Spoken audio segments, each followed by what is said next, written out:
You are listening to the audio production of How to Be Your Own Bodyguard, read by the author, Hughes. Introduction.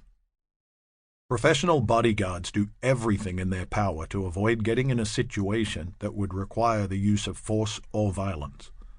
Hollywood aside, they rarely run roadblocks, ram other cars, get in shootouts, or physically assault the bad guys. If they did, they wouldn't be in the business for very long. Their whole job revolves around making their client's trip hassle-free by the judicious use of the strategies of avoidance and awareness. Awareness of how bad guys operate, the particular threat they're up against, and the best way to avoid both. It is proactive and not reactive by nature. Most self-defense books and training typically begin with the premise that you're already under attack, and this book or training will explain how you fight your way out.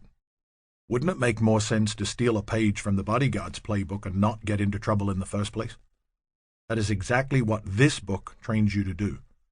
Until now, that type of training has been largely unavailable for members of the public for obvious reasons, unless they wanted to pay thousands of dollars and go to one of the schools for close personal protection specialists.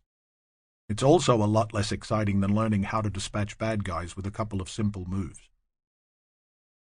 As good as the avoidance and awareness skill set is, that doesn't mean for 1 minute that you can ignore what I call the hard skills.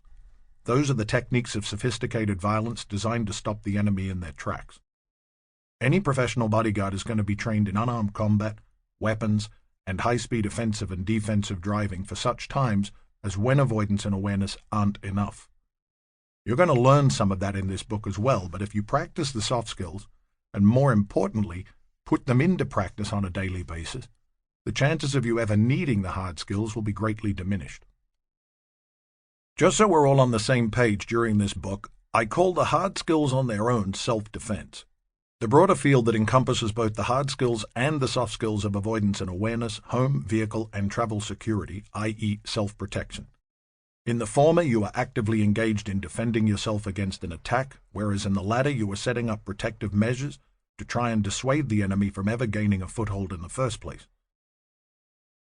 That's my own description, by the way, so don't be surprised if you're talking to someone about self-protection and they assume you mean self-defense. I've always thought the two should be better clarified, otherwise we end up like the business world, where so many people assume marketing and advertising are one and the same.